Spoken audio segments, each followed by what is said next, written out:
coach is that way, son, toward the back where you belong." The hand came down hard on the partition, a thick manicured palm slamming against the sliding pod door just before it clicked shut, and the sound of it, that flat, deliberate slap against polished composite, cut through the soft, ambient hum of the first-class cabin like something breaking that was never supposed to break in a place this quiet. The man standing over seat 1. A was broad-shouldered and flushed. His platinum blonde hair swept back in the way of someone who spent real money maintaining the illusion of effortlessness. His tailored suit pulled tight across a frame that had once been athletic and was now just large, and he looked down at the teenager in the black hoodie with an expression that didn't bother hiding what it was. Not irritation, not confusion, not the reasonable frustration of a man who believed there had been a mistake, but contempt, clean and unambiguous. The look of a person who had already decided the outcome of a situation before he understood a single fact about it. The teenager in seat 1.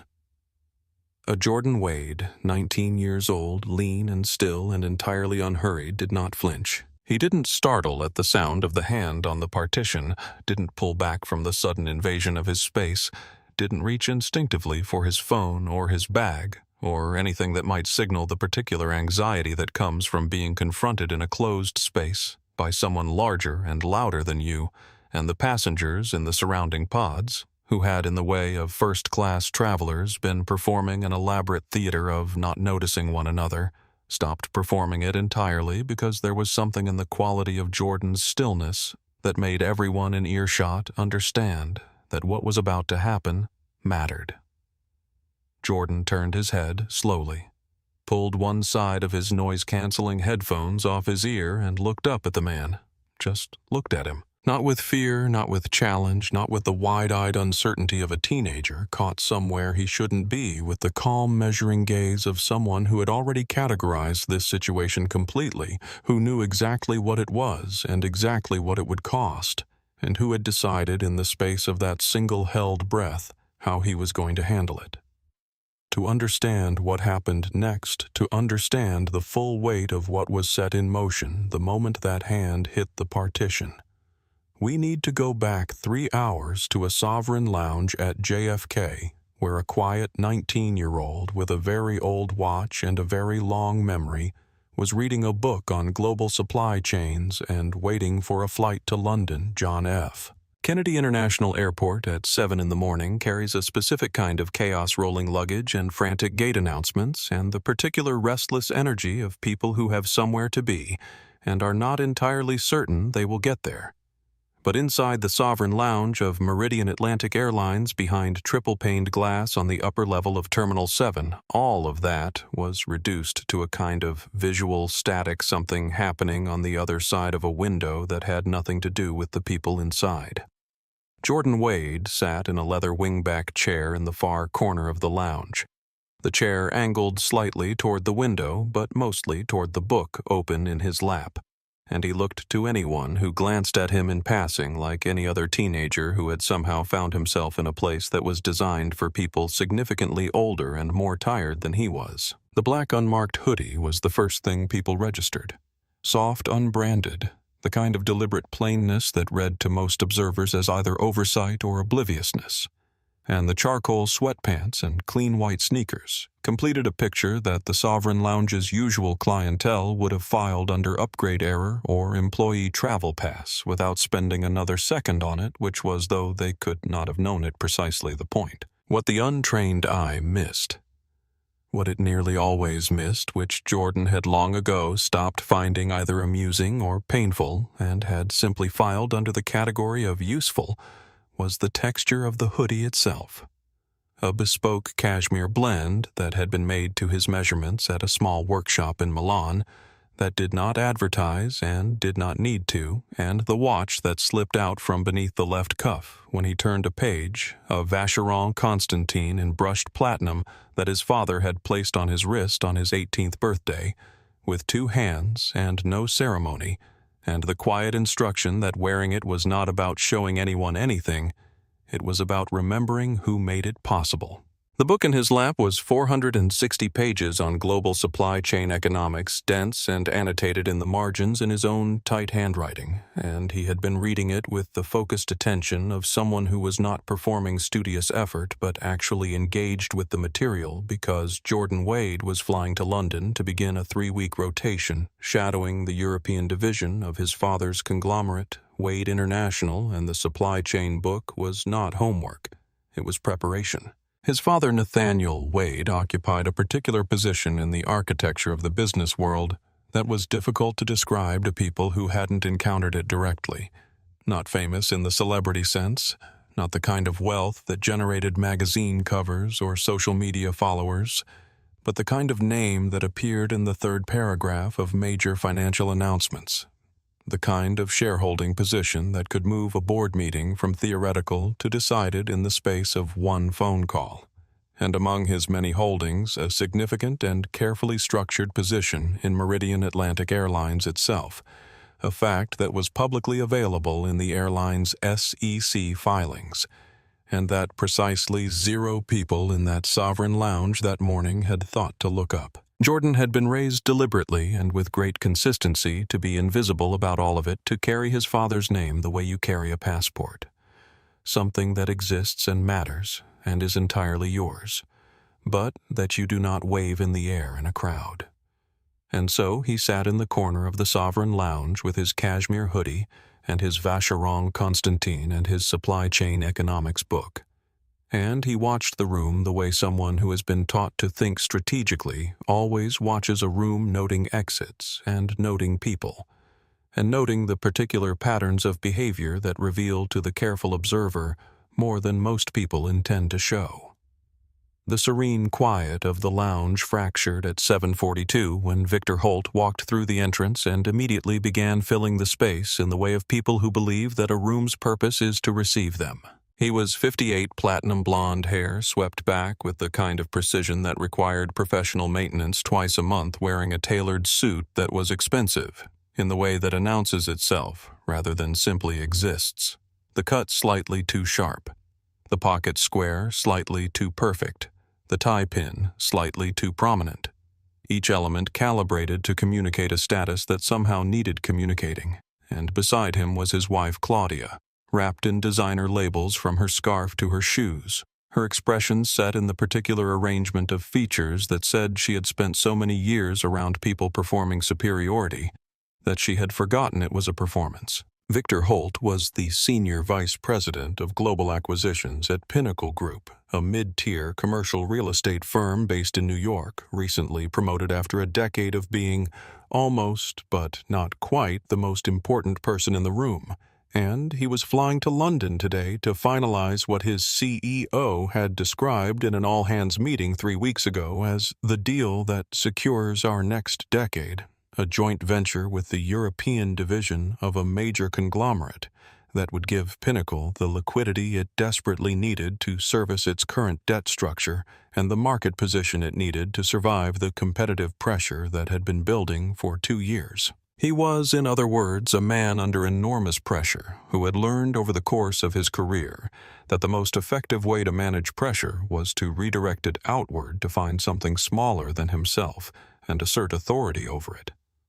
And the Sovereign Lounge at JFK on a Tuesday morning offered several available targets for this impulse, and Victor worked through them with practiced efficiency, a complaint to the desk attendant about the massage therapist being unavailable, a pointed observation to Claudia about the declining quality of airport service in this country, a deliberate choice of the best chairs in the best section of the lounge, delivered with the brisk certainty of a man who believes that the world's resources are organized fundamentally according to who wants them most loudly. Jordan glanced up from his book when Victor's voice first cut through the lounge, assessed him in under 3 seconds with the unhurried attention of someone who has spent his whole life learning to read people accurately and efficiently, and then in the specific way of someone who has decided that something does not require further investment, returned to his page.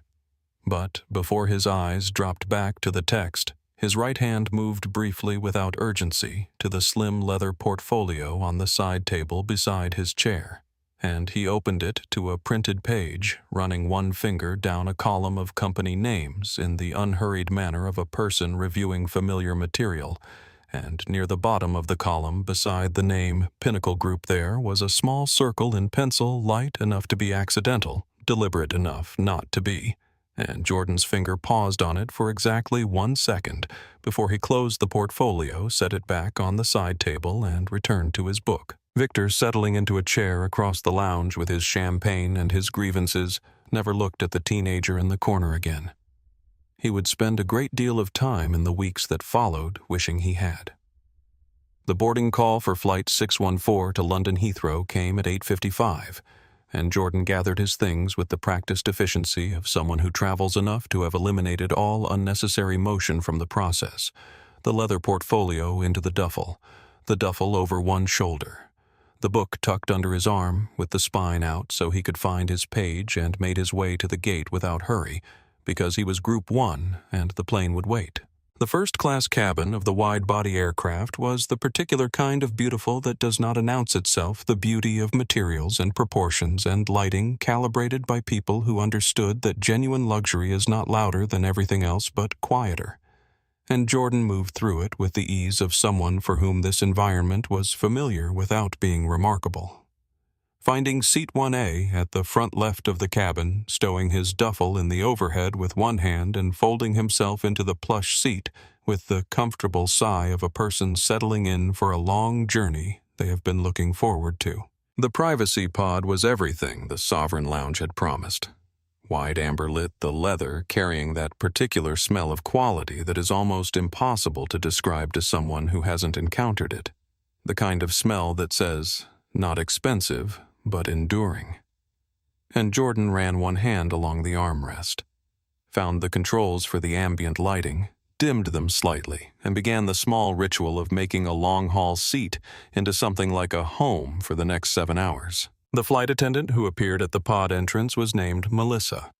Her name tag said so in silver letters, and she had the particular professional warmth of someone who was very good at her job, which made the half-second pause before she spoke all the more visible to someone watching closely.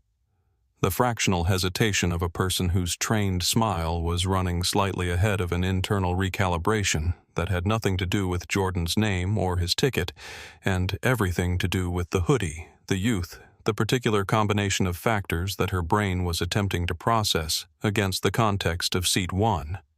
And Jordan saw it.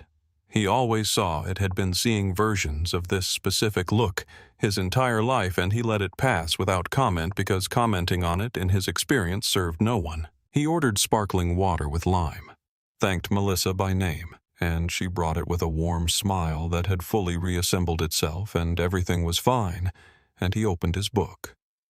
2 rows behind him in seat 3, a man in a dark blazer and silver hair settled quietly into his seat, opened a newspaper, and let his eyes track Jordan's settled posture for just a moment, not curiosity, not concern, but the quiet, satisfied recognition of someone confirming that everything is exactly where it should be before turning his attention to the front page.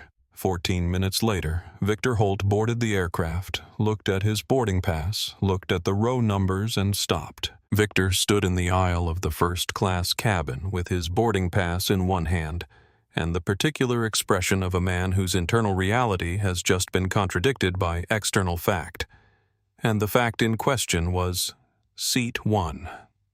Occupied by a black teenager in a black hoodie who was reading a book and had not yet noticed that he was being stared at with the focused intensity of someone working very hard to find an explanation for something they don't want to accept. The seat itself was not in dispute.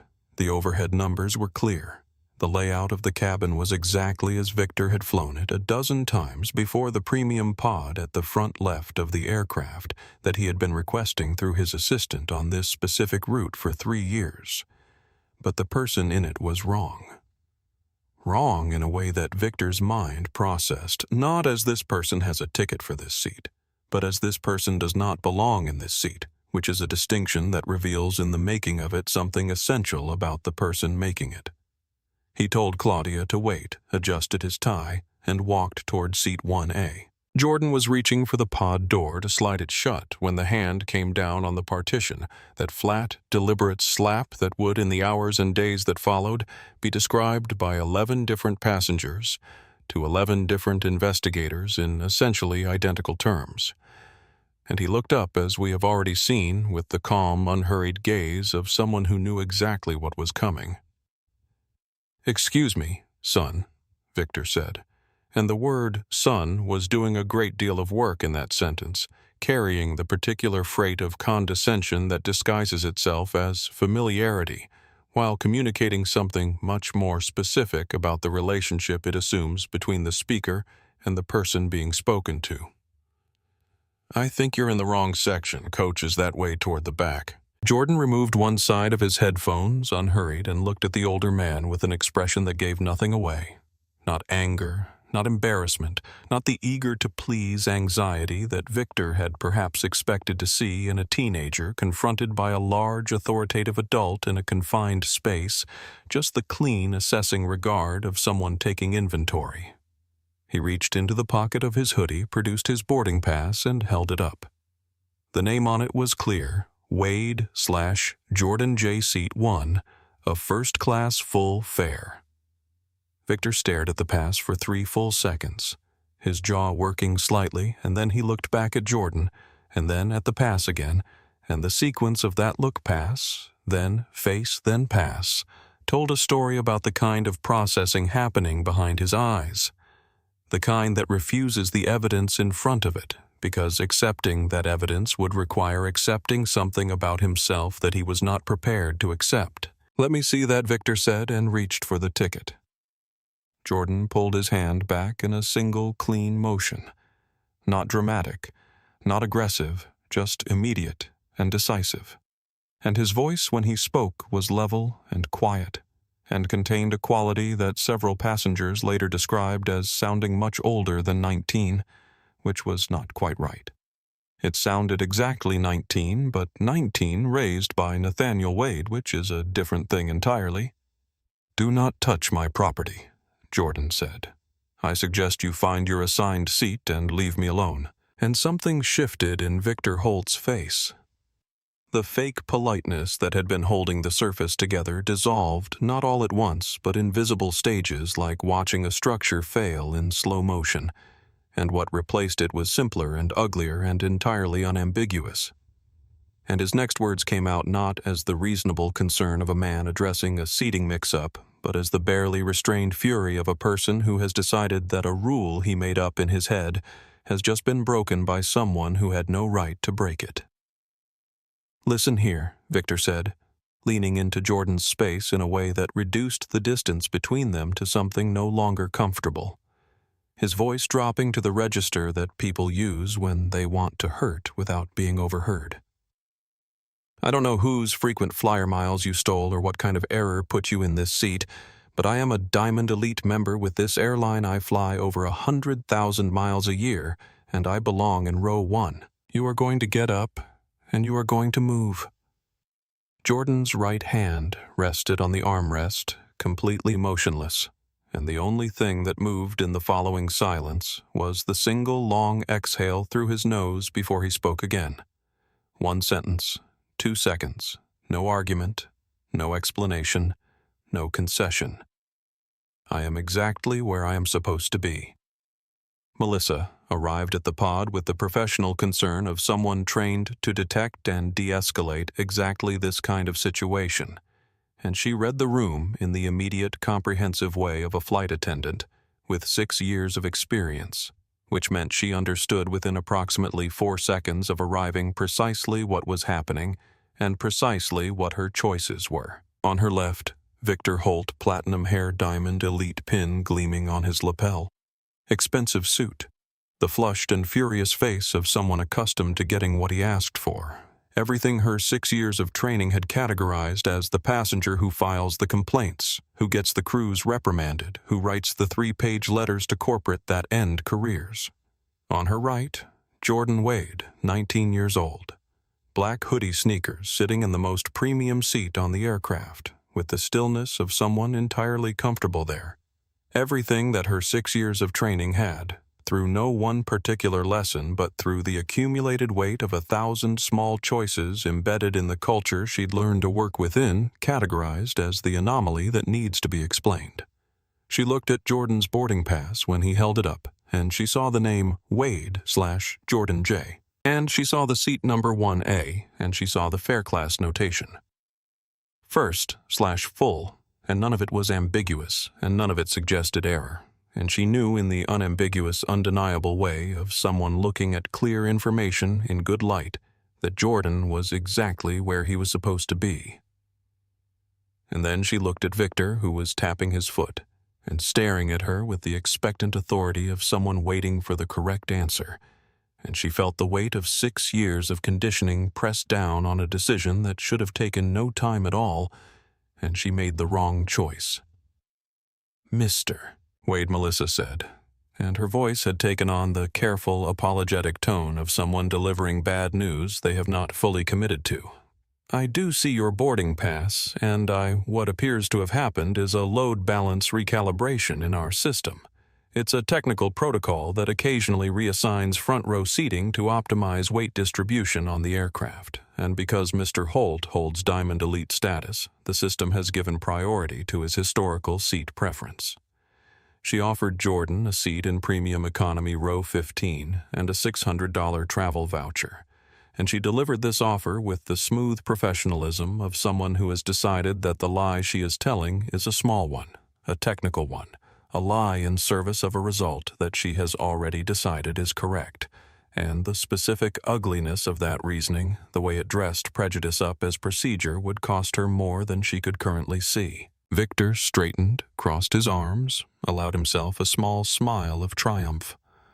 Jordan looked at Melissa, not with the outrage or humiliation that she had perhaps braced for, not with the crumpling acceptance she had perhaps hoped for, but with the particular stillness of someone who has been here before, who has stood at this exact junction of a decision that was never really about the facts, and who is now making calculations of his own, and something in his expression, some quality of the absolute quiet behind his eyes, made Melissa's stomach do something she could not quite name in that moment, but would understand completely with perfect clarity 36 hours later in an HR office in London.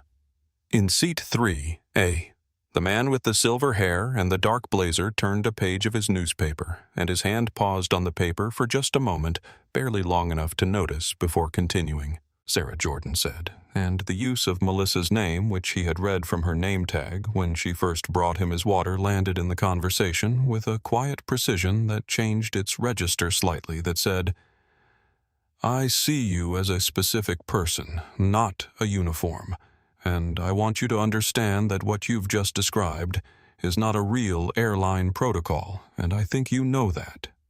His voice was still entirely level, carrying no heat, no accusation beyond the plain statement of fact, and he continued with the careful articulation of someone who has learned that clarity in these situations matters more than volume. He was not on a buddy pass. He was not an upgrade. His family had paid the full retail fare for seat 1A on this specific flight he was familiar with. F. AA passenger rights regulations, and what she had just done, invented a technical explanation to justify moving. A fully ticketed passenger was not customer service. It was the opposite of it. Victor opened his mouth to interrupt, and Jordan simply continued speaking because what Jordan had understood from the first moment Victor's hand hit the partition was that this situation was not a conversation. It was a demonstration. And the only question was what exactly it would demonstrate.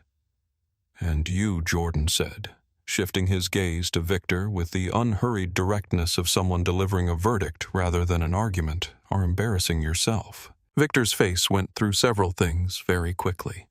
Disbelief, fury, the particular offended shock of a man who has not been spoken to this way in a very long time, and then he used words that landed in the cabin with the dull, ugly weight of things that once said cannot be unsaid. Words like thug and threatening, and I feel unsafe, deployed with the practiced ease of someone who understood exactly what those words were designed to do in an enclosed space in the current era of aviation, which was to transform the person they were directed at from a passenger with a ticket into a security problem, and to do it in a way that would be very difficult to argue with once it was said out loud in front of witnesses. Melissa panicked, visibly, completely, the professional composure cracking across the surface of her face, and she delivered the ultimatum in the shaking voice of someone who has chosen a side and is trying to make the choice irreversible before she can reconsider it, comply, and move to row 15 immediately, or she would call the captain and airport security would remove Jordan from the aircraft for failure to follow crew instructions. The cabin went absolutely silent. Victor smirked and leaned back against the overhead bin with the satisfied posture of a man who has just closed a deal. Jordan looked at Melissa and then at Victor, and then back at Melissa, and something settled in his face. Not anger, not surrender, but a kind of coldness that was very different from either, and he reached into his hoodie pocket and took out his phone. "Before you call security," he said quietly, "I'm going to make one call." Victor laughed a short, loud, completely certain laugh. "Your mommy. Tell her the big bad airline was mean to you." Jordan was already dialing. The phone rang twice. Trey. Nathaniel Wade's voice was warm in the way of a man who has been tracking his son's flight on an app and is already aware that the plane hasn't pushed back yet. A voice that carried the particular attentive warmth of a father who pays attention. "Flight tracker shows you're still at the gate. Everything all right?" "There's been a situation," Dad Jordan said, and his voice was calm and clear and carried easily through the silent cabin. The words chosen with the precision of someone who had been raised to give a situation report, not a complaint. "A passenger named Victor Holt has decided he wants my seat. He believes I don't belong here." Victor let out a short, contemptuous sound. "Oh, give it a rest, kid. Your dad can't override airline policy." Jordan kept his eyes on Melissa and continued. "The flight attendant is supporting him. She's told me there's a load balance recalibration issue and that because Mr. Holt is a Diamond Elite member, my paid ticket is void. She's given me an ultimatum move to row 15, or she calls airport security to have me removed." There was a silence on the other end of the line that lasted exactly 2 seconds, and what happened in those 2 seconds, the quality of that particular pause, was that Nathaniel Wade, who had spent 40 years building a company by understanding exactly when a situation had crossed a line that required a different kind of response, made a decision. When he spoke again, the warmth was gone entirely, not replaced by anger, which would have been loud and therefore manageable, but by something much quieter and much more absolute, the voice of a man who has ended careers and terminated partnerships and dismantled organizations, not through volume but through the precise, unhurried application of leverage. "Put me on speaker," he said. Jordan held the phone out, tapped the speaker icon, and the voice of Nathaniel Wade, chairman of the board, largest individual shareholder of Meridian Atlantic Airlines, founder and CEO of Wade International, filled the first-class cabin of Flight 614. Victor's smirk did not disappear immediately.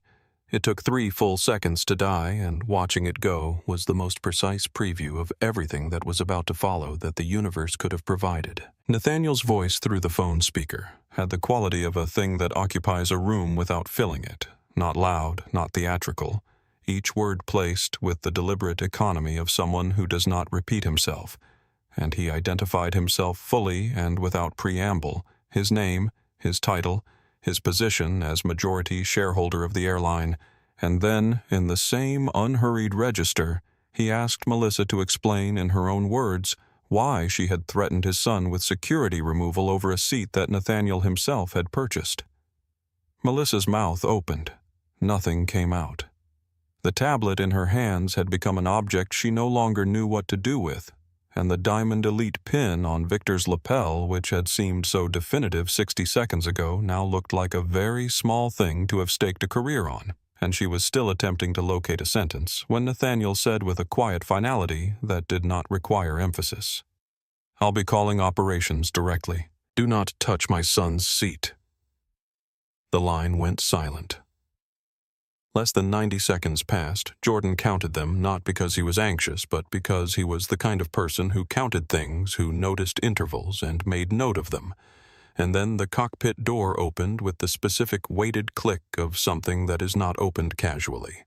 And Captain Raymond Osei stepped out. He was a man in his late 50s, broad and deliberate in his movements, with the particular physical economy of someone who has spent 30 years in small spaces where every motion matters. And he did not look at Melissa, and he did not look at Victor. He walked directly to seat 1A and addressed Jordan by his full name, and his tone was not the tone of a captain managing a complaint, but of a man who has just gotten off the phone with the people who own the building he is standing in and has some things to set right. "Mr. Jordan Wade," Captain Osei said, and the formal address carried all the weight that Victor's casual son had been designed to strip away. "I want to personally apologize to you for the treatment you've experienced on my aircraft. You are exactly where you are supposed to be, and what has been done here will be addressed immediately." The cabin responded not loudly but collectively. The particular sound of a dozen people releasing a breath they hadn't fully realized they were holding. And several of the executives who had been observing the confrontation with the carefully arranged neutrality of people who had not yet determined which side history would be on, allowed their expressions to settle into something more honest. Claudia in the aisle opened her in-flight magazine. Victor took a half-step forward. "Captain, I think there's been a misunderstanding. I'm Diamond Elite. I've been flying this route for..." "Sir Captain," Osei said, and the word carried with it the particular authority of someone who does not have time for what is about to be said. "Your frequent flyer status does not authorize harassment of another passenger. Step back, please." And in seat 3A, the man with the silver hair and the dark blazer folded his newspaper, placed it neatly in the seat pocket in front of him, and stood up. "Captain Osei," the man said, producing a card from the inside pocket of his dark blazer with the practiced ease of someone who has done this in a variety of circumstances and is entirely comfortable doing it again. "My name is Graham Elliott. I am the chief legal advisor to the board of directors of Wade International." He allowed a brief pause, not for effect, but because he was a man who believed in giving people a moment to process significant information before he continued adding to it. "I have been traveling in seat 3A since boarding." Graham continued, his voice carrying the calm, measured cadence of someone who speaks for a living in rooms where precision matters, which means I was present for the entirety of what occurred here. I have a complete audio documentation of the incident on my phone, time-stamped from the moment Mr. Holt first approached this pod. He looked briefly at Victor, not with hostility, just with the clean, neutral assessment of a man reading a document, before returning his attention to the captain. "Mr. Wade's legal team in New York has already been briefed. A formal complaint will be filed with Meridian Atlantic's board before this aircraft lands in London."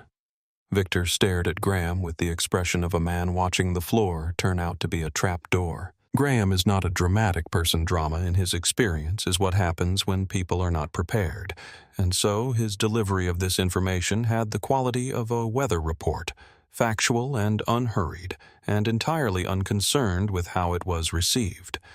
And that quality, that absolute absence of performance, was somehow more devastating than anything theatrical could have been. Jordan, watching from seat 1A, had not moved, had not in fact shifted his posture or changed his expression in any visible way, since Graham stood up, and that stillness, that complete absence of surprise told anyone who was paying attention everything they needed to know about the degree to which Jordan Wade had been alone in this situation. He had not been alone. He had never been alone. Graham had been in seat 3A since boarding had been in the Sovereign Lounge before that sitting, 2 sections away, visible if you knew to look, and the leather portfolio that Jordan had opened in the lounge. The one with the column of company names and the penciled circle beside Pinnacle Group had been prepared that morning in consultation with Graham because Nathaniel Wade did not send his 19-year-old son on a transatlantic business trip without having arranged quietly and without announcement for the kind of protection that does not look like protection until it needs to. The power had been present from the beginning. It had simply been waiting the way all real power waits, without impatience, without performance, entirely confident in the moment it would be needed. Victor made his last stand in the language of accumulated privilege. His Diamond Elite number, his annual spend, his years of loyalty, his status, his corporate position, each credential deployed with the diminishing confidence of a man who is slowly understanding that the currency he's been spending has just been devalued to zero. And Captain Osei listened to all of it with the patient expression of a man who has heard many arguments and can tell from the first sentence whether any of them are going to matter. Mr. Holt Osei said, when Victor had finished your conduct violations this morning, include passenger harassment, interference with crew authority, and the use of discriminatory language witnessed by a dozen passengers and documented by legal counsel. Your frequent flyer status does not exempt you from the airline's code of conduct. I am asking you to gather your belongings. You can't. Victor started. Jordan spoke, and his voice was so quiet that everyone in the surrounding pods had to actually listen to catch it, which was a technique he had learned from his father. That the most important things should be said at the volume that requires people to pay attention, and what he said was not a speech, not an indictment, not the long articulation of grievance that the moment might have seemed to call for. He reached for the leather portfolio on his seat console, opened it to a specific page, and read aloud a single number. Pinnacle Group's current outstanding debt on its mezzanine loan structure, a figure that was publicly available in the company's last quarterly filing that Jordan had read on the plane from JFK while Claudia ordered her warm champagne, a figure that was in the current interest rate environment, the precise number that described the distance between Pinnacle Group's survival and its implosion. He read it once without inflection, closed the portfolio, and said, "The joint venture you're flying to London to finalize is the only thing standing between that number and a default." He let that sit for exactly 3 seconds. "I suggest," he added, "that you think carefully about your next move." Victor's legs were visibly unsteady, and the platinum blonde hair, the perfect suit, the Diamond Elite pin, all of it seemed to belong suddenly to a costume rather than a person, to a character whose writer had just run out of story.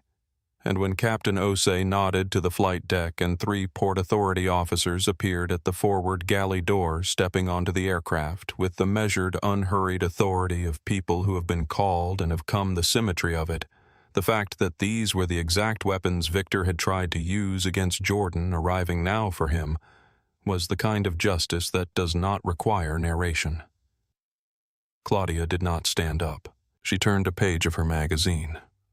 The walk of Victor Holt down the first-class aisle of Flight 614 was not a long walk, 12 feet perhaps from seat 1A to the forward galley door, but it had the quality of something much longer, the particular stretched-out duration of moments that matter each step accompanied by the absence of something that had been present before, the complete and total withdrawal of the social oxygen that had sustained the performance of the past 40 minutes. Every passenger in the first-class cabin who had watched Victor bully Jordan now found something elsewhere to look at the entertainment screen.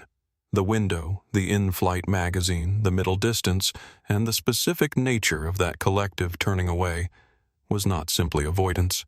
It was a form of verdict, the way that a room full of people communicates without any single person having to say it, that someone has ceased to belong in it. Victor walked without looking sideways, his briefcase held in front of him like a shield that had already been broken, and when he passed Seat 1A, he did not look at Jordan, and Jordan did not look at him.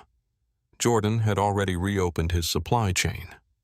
Economics book had found his page was reading, and the completeness of that disengagement, the way it communicated that the situation was fully resolved and that the resolution required no further attention from him was the most final thing that could have been said. One detail, as Victor passed beneath the cabin lighting the platinum of his hair, caught the amber glow and threw it back, and for a moment it was very bright, and then he stepped past the light source and it was just ordinary again.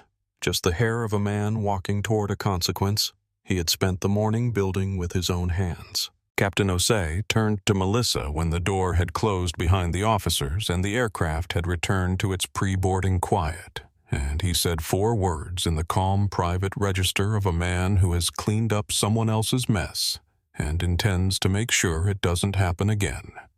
Economy galley, right now. Melissa gathered her things without a word, and she did not look at Jordan, could not look at Jordan, and walked toward the back of the plane with the specific quality of motion that belongs to someone who is holding themselves together by concentrating extremely hard on each individual step. Jordan slid the privacy pod door shut. The soft mechanical click of it settling into place was clean and complete and entirely satisfying, and then the engine spooled up beneath them and the aircraft began to move. And through the small oval window, Jordan watched the ground crew disconnect the jet bridge, the last physical connection to the terminal to the morning, to all of it, and the plane rolled forward, and London was 7 hours away, and he turned back to his book.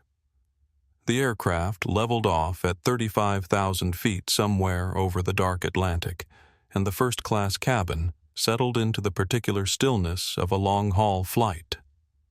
Once it has found its altitude, the ambient blue of the night lighting replacing the warmer amber of boarding, the subtle shift in engine tone from climb to cruise, the small sounds of people reconfiguring themselves for the hours ahead. Jordan closed his book and let himself be still for a minute. Actually, still not the performed stillness of someone managing a confrontation, but the private stillness of someone who has spent significant energy on something, and is now acknowledging that privately, honestly, in the way that you can only acknowledge things when no one is watching. It was not triumph he felt, and it was not relief. Though there was something adjacent to relief in the physical sense, in the way his shoulders had dropped a half-inch from where they had been holding, and it was not anger, which had never been accessible to him in these situations, anyway, replaced instead by something that he had never found quite the right word for, a kind of bone-level tiredness that was not about sleep, but about the accumulated weight of having to be this precise, this composed, this perfectly calibrated, in order to occupy a space that should never have required any of that from him. He was very good at it. He had been trained to be very good at it. And the thing about being very good at something exhausting is that it does not stop being exhausting simply because you are good at it. He thought about his father, not the voice on the phone, not the chairman who had called operations and set the gears of consequence in motion with 2 sentences, but the version that existed only in Jordan's memory, sitting on the edge of a bed in a house in Connecticut when Jordan was 11 years old and had come home with a specific kind of defeat on his face that Nathaniel Wade had recognized immediately because he had worn it himself at 11, and at 25, and at 40, and he had sat with his son for a long time before he said anything, and what he said quietly without drama. The way he said all the things that mattered was, "They will underestimate you every single time. Let them, and then let the work speak." That memory arrived not as words, but as a sensation, something warm and steadying in the center of his chest, and Jordan let himself feel it for a moment before he reached for the call button and ordered dinner. The sea bass arrived beautifully plated, simple and precise, and he ate it while reviewing acquisition files on his portfolio, because the work was the point. The seat had never been about the seat. The seat had been about his right to be where he was going. And where he was going was a boardroom in Canary Wharf, where the actual work of this trip would happen, and he intended to be prepared for it. And by the time the plates were cleared and the cabin had fully quieted into the deep hush of transatlantic night, Jordan Wade was working steadily through a financial analysis of Apex Commercial Development's European portfolio and thinking about nothing else at all. Claudia Holt sat in seat 2B with the rigid posture of someone who has decided that the most important thing she can do right now is appear to be fine, which is a posture that requires more energy than most people realize, and that becomes increasingly difficult to maintain as the hours pass and the champagne goes warm and there is nothing to look at but the entertainment screen and nothing to think about but the mathematics of a life that has just been fundamentally restructured. She was not a sentimental person, had not been for as long as she could accurately remember, and sentiment was not what she was experiencing now, sitting alone in a wide-body first-class seat, 35,000 feet over the ocean, while her husband was in a Port Authority holding room at JFK, working through something that she had seen coming with the particular clarity of a person who has watched someone make the same categories of mistake for 23 years and has always managed to be far enough from the blast radius when they finally compounded into something irreversible.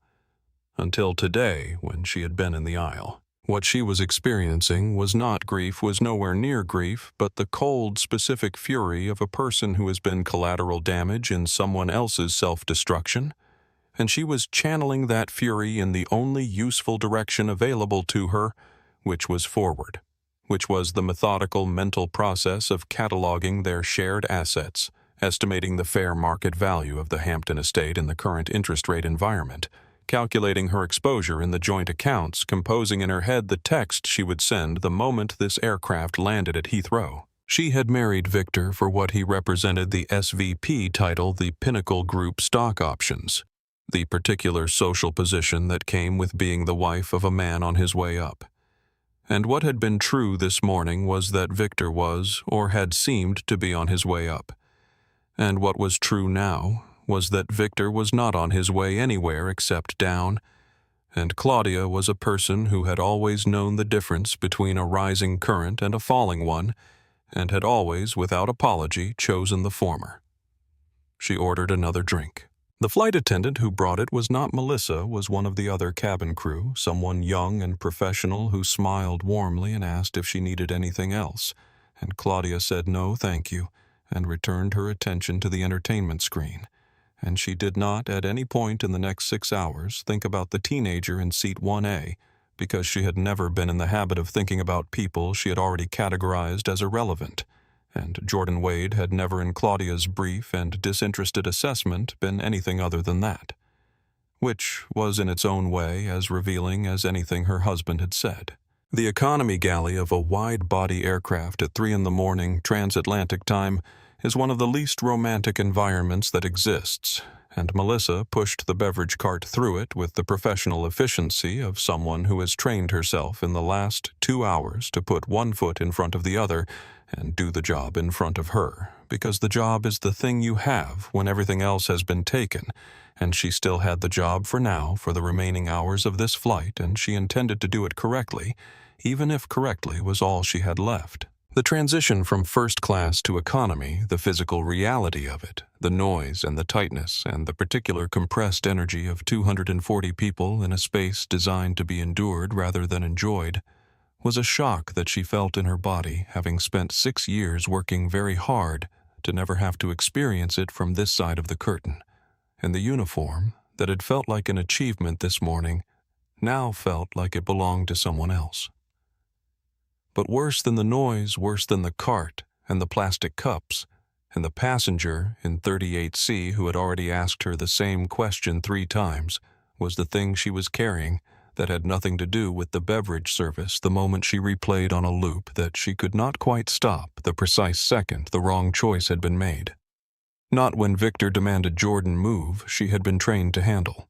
Demanding passengers had handled hundreds of them knew the protocols. Not when Nathaniel Wade's voice came through the phone that moment had been too late for choices, that moment was already consequence. The moment was earlier, smaller, more specific. The moment she had looked at Jordan's boarding pass, confirmed the name and the seat number, and the full fare notation understood with complete clarity that everything was in order, and then looked at Victor Holt's platinum hair and diamond elite pin and angry expectant face, and looked back at Jordan's hoodie and young black face and chosen not in the language of a deliberate decision, but in the language of a deeply ingrained assumption to believe that the angry white man was more credible than the quiet black teenager. That was the second she was carrying. She gave a ginger ale to the passenger in 37B and thanked him, and he said something kind about the long flight, and she smiled and meant it. The professionalism was real. The warmth was real. She was still doing the job, and that small, genuine moment of doing the job well was the only grace note available to her in this particular movement of the night, and she held on to it because in a few hours there would be an HR office in London, and she would need all the grace she could find. Graham Elliott was not a man who wasted time, and so the hours of the transatlantic flight were not spent processing the morning's events or rehearsing what came next, but in the work itself, the quiet, methodical work of a legal advisor who has witnessed an incident and is responsible for ensuring that the documentation of that incident is precise, complete, and ready to be deployed in exactly the situations for which it will be needed. He dictated his account of the confrontation to the Wade International legal team in New York via encrypted call. Each detail delivered with the unhurried precision of someone who understands that the value of documentation is entirely in its accuracy. No editorializing, no emotional coloring, just the sequence of events and the words that were used and the people who witnessed them, and when he reached the moment Nathaniel's voice came through the speakerphone and Victor's smirk took 3 seconds to die. He paused, looked toward Jordan's closed pod door, and said to the person on the call in a tone that was as close to warm as Graham Elliott's professional register ever got. The kid handled it better than most people twice his age. Tell the chairman. He closed. The call settled back in his seat, picked up the newspaper, and this time actually read it. The front page, the business section, the European markets brief, and in the commercial real estate column, a paragraph about projected consolidation in the London commercial property market caught his attention. The kind of paragraph that contains buried in its measured language the early signals of a shift that has not yet been fully priced into the market. He took a pen from his breast pocket and underlined the paragraph. Then he tore the page neatly along the fold, set it aside, and closed his eyes. He was 64 years old and had been doing this work for 38 of those years, and in his experience the best outcomes were the ones that looked to observers like they had happened quickly: a single phone call, a captain walking out of a cockpit, 3 officers at a door, but were in fact the product of preparation so thorough and so quiet that by the time it became visible it was already finished. He slept. The newspaper page sat folded on his tray table, the underlined paragraph facing up. The Port Authority holding room at Terminal 7 was a room designed for function rather than comfort, which is to say that it was functional in the way of spaces built by people who wanted those who occupied them to feel very clearly the distance between where they were and where they wanted to be. Fluorescent lights that provided illumination without warmth. Plastic chairs bolted to the floor in configurations that discouraged the kind of relaxed posture that belongs to someone at ease. A smell of institutional coffee and institutional cleaner that had been the smell of that room for 20 years and would remain so for 20 more.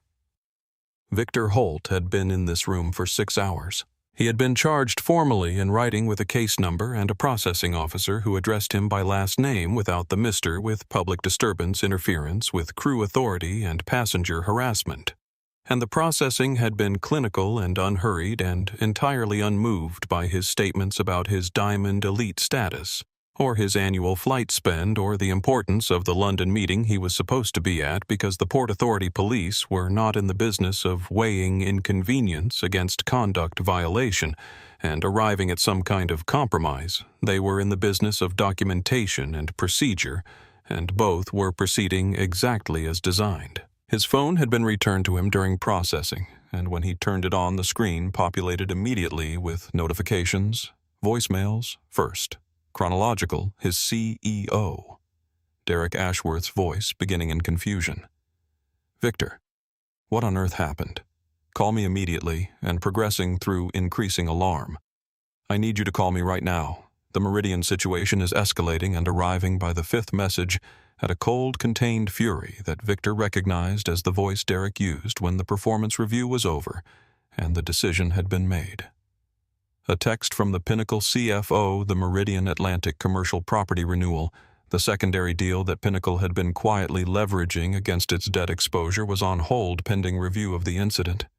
The text had been sent 4 hours ago. Victor still believed in the particular way of someone whose entire professional life had been built on the conviction that situations could be managed if you applied the right pressure at the right points, that this was recoverable, that he could call Derek and explain that the London meeting could be rescheduled, that the incident could be reframed as a misunderstanding, and the misunderstanding filed away and the career continued, and this belief, this specific and durable delusion, was perhaps the most honest thing about Victor Holt in those 6 hours, the most accurate expression of who he actually was, a man who had spent decades managing consequences and had therefore never fully learned to accept them. The first crack came when he tried to call a car service from the holding room, and the corporate card was declined, deactivated. The automated message said, "Please contact your issuing company." And the second crack came when he tried a different card, and it, too, was declined. And the third came when his personal cell buzzed with a text from Claudia. 4 sentences. Ice-cold attorney's name in the second sentence, frozen, joint accounts in the third, do not contact me in the fourth. And he sat back down in the plastic chair and looked at the fluorescent light and understood for the first time with any real clarity that the floor had gone. The diamond elite pin was still on the lapel of his ruined suit. He reached up, unpinned it, held it in his palm for a moment, the metal warm from 6 hours against his chest, and then set it on the plastic seat beside him, not with drama, not with ceremony, just setting it down.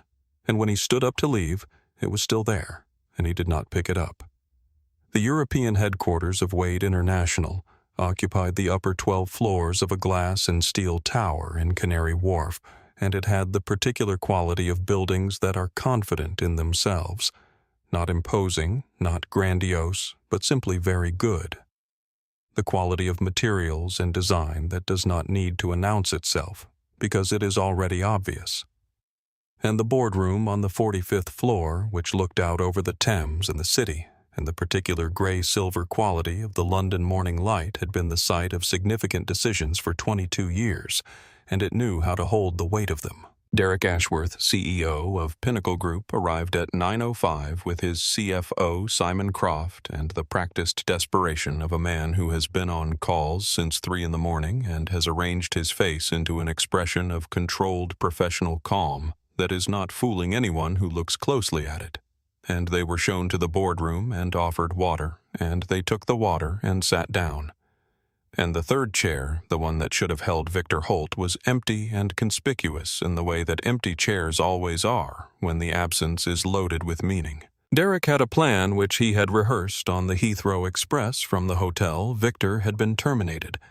He could lead with that. The decisive action, the clear signal that Pinnacle took this seriously, and then pivot to the numbers. Because the numbers were genuinely compelling, and the deal was genuinely beneficial to both parties. And perhaps if he led with the termination and followed with the financials, he could construct a version of this meeting where the incident was a footnote rather than the headline. The boardroom doors opened, and Derek's plan did not survive the first 10 seconds. The person who walked in was 19 years old, wearing a midnight blue tailored suit that draped over his athletic frame with the precision of something made specifically for him, carrying a slim leather portfolio with the ease of someone who has carried one since adolescence, and he walked to the head of the table with the unhurried certainty of someone who is in exactly the right place at exactly the right time. And he placed the portfolio on the polished mahogany and arranged 2 documents in front of him, and he looked up at Derek and Simon Croft with an expression that was entirely without heat. Simon Croft made the mistake of speaking first. "I'm sorry," Simon said, the condescension reflex firing before the better part of his judgment could intervene. "We're here to finalize a multi-billion-dollar joint venture, and we need to speak with someone from the chairman's office. A senior representative, or at least the regional director." Jordan did not respond immediately, which was a choice. The specific choice of someone who has been underestimated enough times to understand that the most effective response to that particular reflex is a pause that lasts just long enough to make the other person aware of what they just did. And then he reached out and pressed a button on the conference table's embedded panel, and the 80-inch screen at the far end of the room came to life, and Nathaniel Wade filled it sitting behind a desk in New York with the physical presence of a man who does not need to be in the room to be the most important person in it. "Mr. Croft," Nathaniel said, and the boardroom speakers gave his voice a quality that was slightly larger than any one person's voice should be. "If you speak to my son in that tone again, I will personally ensure you don't work in corporate finance for the remainder of your career. I want to be very clear about that, and I want you to hear it from me directly before we proceed." Simon Croft's gold pen stopped moving. Derek had gone the color of the walls. Jordan opened his portfolio to the first page, looked at Derek, and said with the calm and complete directness of someone who has decided that clarity is the only kindness available in this room, "Let me save us both some time." The first page Jordan opened to was not the financial analysis, not the acquisition documents, not the legal brief. It was the corporate profile of Pinnacle Group. The same printed page he had opened in the Sovereign Lounge at JFK, the same penciled circle beside the company name, and he laid it face up on the table between himself and Derek Ashworth, and he let Derek look at it for a moment because giving someone a moment to see where they stand is, in Jordan's experience, a more effective way to begin a difficult conversation than simply telling them. Derek looked at the circled name, looked at Jordan and the rehearsed speech. Victor termination numbers. Mutual benefit dissolved before it was ever said. "I want to be honest with you about what this meeting is," Jordan said, and his voice was calm and entirely level, carrying none of the aggression or satisfaction that the circumstances might have licensed, because Jordan Wade had been raised to conduct business without ego, and conducting it without ego meant that what happened in the first-class cabin 36 hours ago was not something he was bringing into this room as a weapon. It was simply a fact, and facts required no emotional enhancement to be what they were. He asked Nathaniel on screen to confirm the board's position. Nathaniel looked at Derek and said without preamble that Wade International would not be signing the joint venture, that the letter of intent was withdrawn as of 8 o'clock that morning, and that he wanted Derek to understand something clearly before he said the next part, which was that this decision was not made in anger and was not made impulsively. It was made the night before, after reviewing the full documentation of the incident, after consulting with legal and the board, with the same deliberate process that Wade International applied to every decision that carried this kind of weight. Derek tried the pivot. Victor terminated company disavows, look at the numbers mutual benefit, and he was articulate, and he was prepared, and he made the case as well as it could be made. And when he finished, Jordan opened the second page of his portfolio. He read 3 figures aloud: Pinnacle's current debt-to-equity ratio, the exact date the mezzanine loan matured, and the projected stock rating Pinnacle would receive in the absence of a significant liquidity injection. Simon Croft's pen had stopped moving before the first figure. Nathaniel on screen was quiet for a moment, the particular quiet that precedes something final. And then he said that as of that morning, Wade International had initiated a capital partnership with Apex Commercial Development, the London-based firm whose portfolio most directly competed with Pinnacle's, and that Wade was injecting significant funding into Apex's pipeline in a structure that would allow Apex to compete aggressively in every European market where Pinnacle currently operated, and that this was not a negotiating position, it was a completed transaction, and it would be announced publicly within the hour. Derek stood up. He couldn't stop himself. The physical response to a situation that had just become irreversible, and he said something about the people at Pinnacle who had nothing to do with this, the employees, the timeline, the years of work, and his voice was cracking at the edges, the corporate composure coming apart, the way it always does when the calculation finally lands.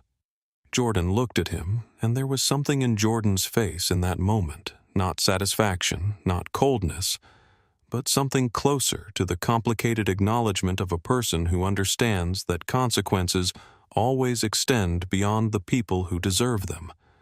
And he let Derek finish before he spoke. Jordan spoke one sentence, the same sentence in different forms, that had been his answer to a dozen variations of this conversation over the course of his life.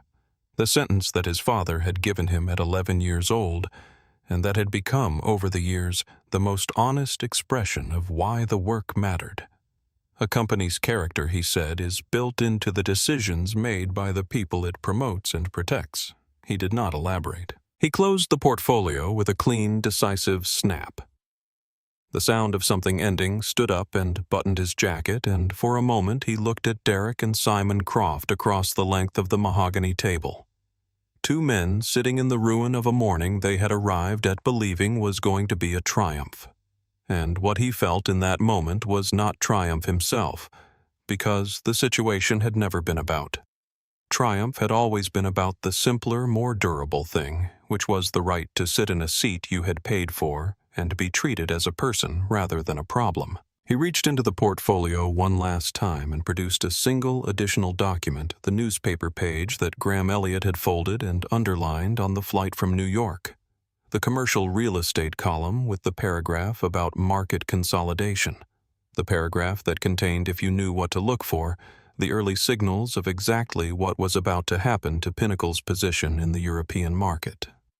Below the underlined paragraph, Graham had written in his precise handwriting this morning before Jordan left the hotel, see Meridian Atlantic press release today, 8 a.m. GE. Jordan set the page on the table without explanation because the page explained itself, and Graham, who had been standing near the window in the boardroom for the past 20 minutes without either Pinnacle executive having registered his presence, which was a function of Graham's particular gift for occupying a room without announcing himself, gave a single small nod in Jordan's direction and followed him out. The door closed behind them with the soft, complete sound of something finished. Derek and Simon did not speak for a very long time.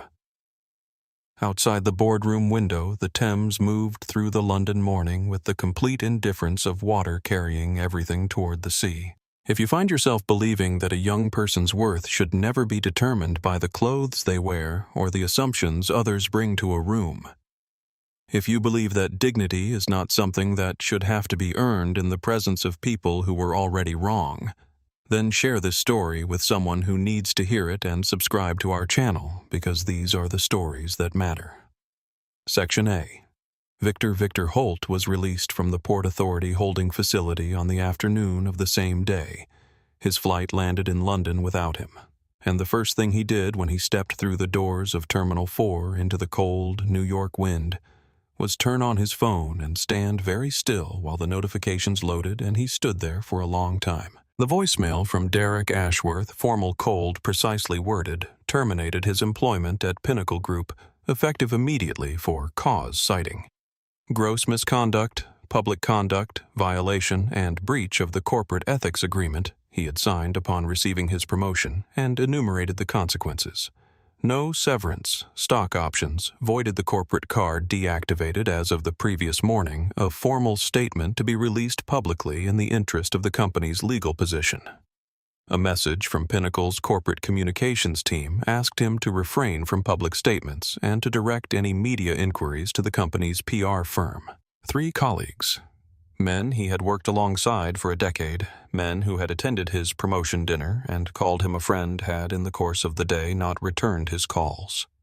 And he stood on the curb in the cold and held the phone and tried to understand what he was holding, which was the record of a morning that had cost him every professional relationship he had built over 23 years of work, and the understanding was slow to arrive the way large things are always slow to arrive, because the mind resists them. He could not use the elite car service account suspended, and so he hailed a yellow cab, and he sat in the vinyl back seat with the briefcase on his lap, and watched the gray New York highway through the scratched plastic partition and somewhere on the expressway between the airport and the city.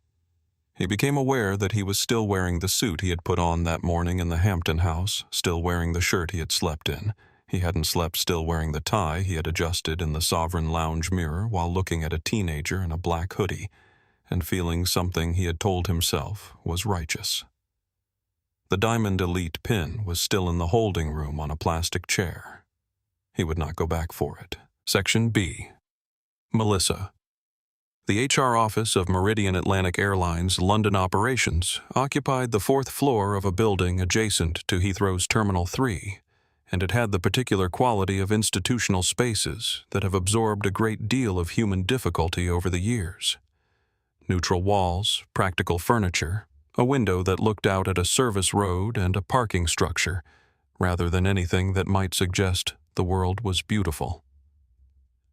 Patricia Drummond, head of International Crew Relations, was a woman who had conducted several hundred termination meetings in 14 years and had learned through necessity to approach them with a clinical precision that was not unkind, but was absolutely unwilling to mistake discomfort for injustice, and she laid the documentation on the table between herself and Melissa with the careful organization of someone who respects the weight of what she is about to say, by saying it accurately. She named each violation without editorial fabricated a safety concern, specifically invented a non-existent load balance recalibration protocol to justify an illegal downgrade of a fully ticketed passenger, made assumptions about that passenger's legitimacy that were not supported by any available evidence and were demonstrably contradicted by the documentation in front of her, prioritized an aggressive and non-compliant passenger over a compliant one on the basis of factors that were not relevant to crew authority,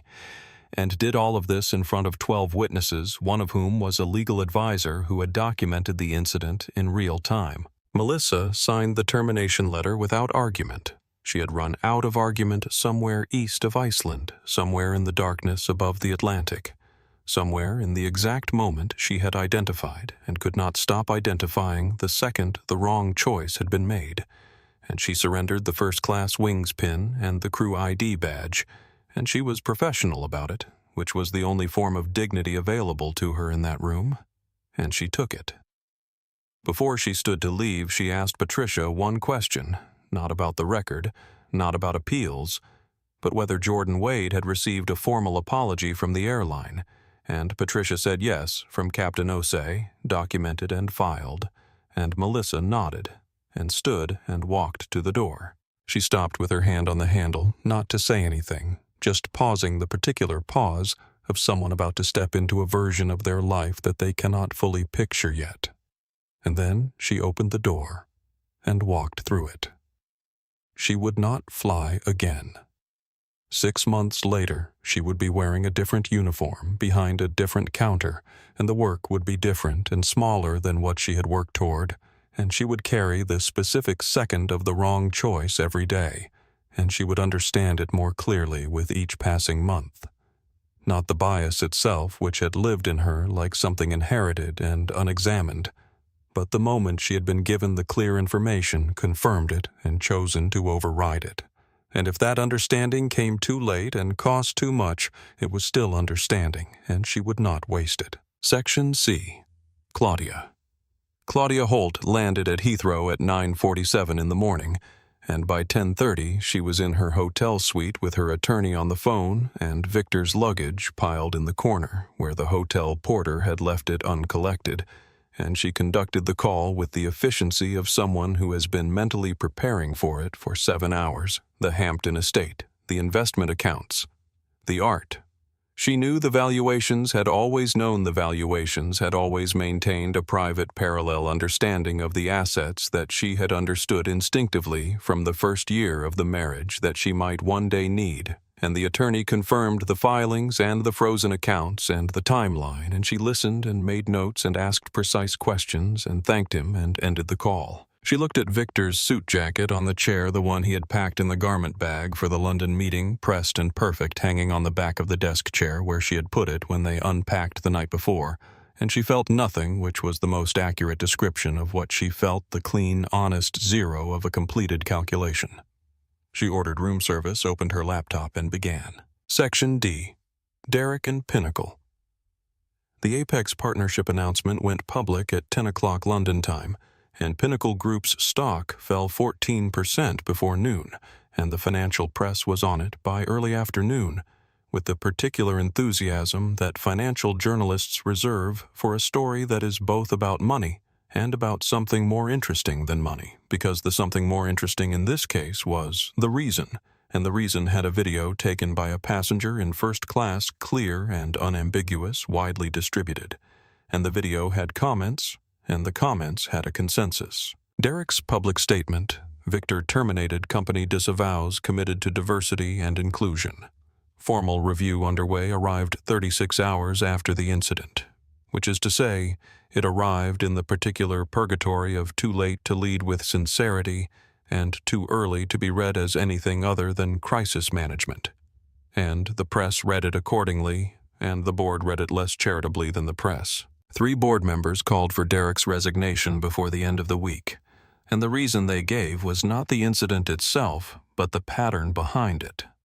The 2 prior conduct complaints against Victor that had been filed internally reviewed and filed away without consequence. The culture that had allowed a man like Victor to reach senior VP of global acquisitions while carrying that record, the institution that had been built in a way that protected certain people from the accountability that should have applied to them. And that conversation, the real conversation, the one about what gets covered and what gets revealed and what it takes for the truth to finally become undeniable, was the most consequential thing that came out of Seat 1A on Flight 614, and it was still happening. The sun came through the London clouds on the morning after the boardroom in the specific way it sometimes does in that city. Not a gradual warming, but a decisive arrival. The light going from gray to silver to something almost warm in the space of 20 minutes. As though the city had been reconsidering and had finally made up its mind, and it fell across the balcony of Jordan's suite at the hotel on the South Bank and warmed the stone railing and the small table and the chair where Jordan was sitting with a cup of Earl Grey and a view of the Thames. He had slept well, which had surprised him a little, and woken early, which had not, and made tea in the small kitchen before going out to the balcony, while the city was still in its early mode, the cabs, the cyclists, the particular energy of London before 9 on a weekday, purposeful and slightly compressed, and entirely indifferent to whatever any one person's last 48 hours had contained. His phone was on the table face down. He had read his father's text the night before Apex deal locked. Good work in the boardroom. Enjoy London. 3 words of professional acknowledgement followed by 2 words of paternal warmth, the exact ratio that Nathaniel Wade had always calibrated with the precision of a man who understood that his son needed both, and that conflating them served neither, and Jordan had read it. Set the phone face down and had not looked at it again because it had said what it needed to say, and there was nothing useful in looking at it further. He was not thinking about Victor Holt. This was not a suppression, not a deliberate act of will, not the maintenance of composure he had practiced in the aircraft, not the controlled stillness of someone managing a difficult situation. It was simpler than that, which was that the story of Victor Holt had ended the moment Jordan closed his portfolio and walked out of the boardroom, had been given exactly the energy it deserved, and not 1 unit more, and had been filed in the category of things that are resolved and do not require further attention, because Jordan Wade had inherited from his father, along with the watch and the company and the particular quality of authority that comes from never needing to announce itself. The understanding that the most powerful response to someone who tried to make you smaller was not to carry them with you, but to set them down and keep moving. He opened his book. The supply chain economics text, 460 pages annotated in the margins in his own tight handwriting, the same book he had been reading in the Sovereign Lounge at JFK the morning before, and in seat 1. Until the hand came down on the partition, he found the page he had marked the paragraph about port infrastructure and its relationship to regional manufacturing capacity. And he read it in the morning light with the focused attention of someone who is genuinely interested in what he is reading. Because the work was genuinely interesting. Because the reason for the London trip had always been the work. And the work was still there, waiting as the work always is. A knock at the balcony door. Graham Elliott stepped through it carrying 2 cups of tea, his own already made, Jordan's refilled from the kitchen, the newspaper from the hotel corridor under his arm, and he settled into the second chair with the ease of someone who has been in the practice of sharing easy silences for long enough that it requires no negotiation, and he set Jordan's cup beside the book without comment and opened the newspaper to the front page. They sat like that for a few minutes, Jordan reading. Graham reading the city moving below them with the indifferent momentum of a city that has been doing this for 1,000 years, and will be doing it long after any particular morning's consequences have been absorbed and forgotten. Graham folded the newspaper to the business section and set it on the table between them with the specific economy of a man who does not need to point at things he expects someone else to notice, and Jordan glanced at it a dozen lines tucked in the lower right of the page. Apex Commercial Development confirms partnership with Meridian Atlantic Airlines. Pinnacle Group shares decline for second consecutive session amid executive misconduct allegations. Jordan read it, set the newspaper aside, and returned to his book. "You handled the boardroom well," Graham said, and his voice had the texture of someone not offering a compliment so much as making a professional observation, which was how Graham expressed approval and which Jordan had learned to read accurately years ago. Jordan kept his eyes on the page for a moment before he answered, and when he did answer, it was with the careful honesty of someone who does not mistake composure for ease. "It cost something," he said. "Being that precise in that situation with those people, it always costs something. I just think it's worth it." Graham considered this in the way he considered most things thoroughly and without hurry. "Your father said the same thing once," he said approximately 15 years ago, in a different boardroom under different circumstances with the same result. Jordan looked at him. "He also said," Graham continued, turning back to his newspaper, "that the moment it stops costing anything is the moment you should worry, because it means you've started performing it instead of actually doing it." Jordan held that for a moment, turning it over in the way of someone who has received a useful thing and wants to understand its full shape before he puts it away, and then he nodded once, small, and turned back to his book, and they sat in the morning light on the balcony above the south bank while the Thames moved silver below them, and the city continued in all its various directions, and there was nothing more that needed to be said, and neither of them said it. He turned a page. Below London went about its morning cab cyclists, a group of tourists with a map, a woman walking a dog with the particular purposeful stride of someone who walks the same route every day and finds it newly satisfying each time.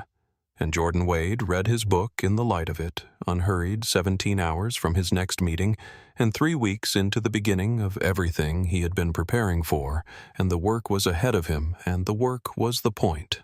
And the world had not finished revealing itself to him, and he was entirely, completely ready. Somewhere in a Port Authority holding room in Queens, a Diamond Elite pin sat on a plastic chair too small and too cold to belong to anyone anymore, waiting to be cleaned away by someone who would not know its history and would not need to. Melissa stood at an airport window 6 months later. A different airport, a different uniform, a smaller life, and watched a plane lift off the runway into the gray morning. And what crossed her face was not longing for the life she'd lost, but the particular costly clarity of someone who has finally understood something true about themselves. Understanding that arrived in the shape of a boarding pass held up by a teenager in a black hoodie, and she carried it forward because understanding is only wasted if you let it be. Jordan Wade opened his passport to the next empty page. There were still many. Clicked his pen and turned to the first document in the new portfolio, the one that began with London and did not yet have an ending, the one that was his to write, as it had always been, in the quiet and certain knowledge that he belonged exactly where he was going.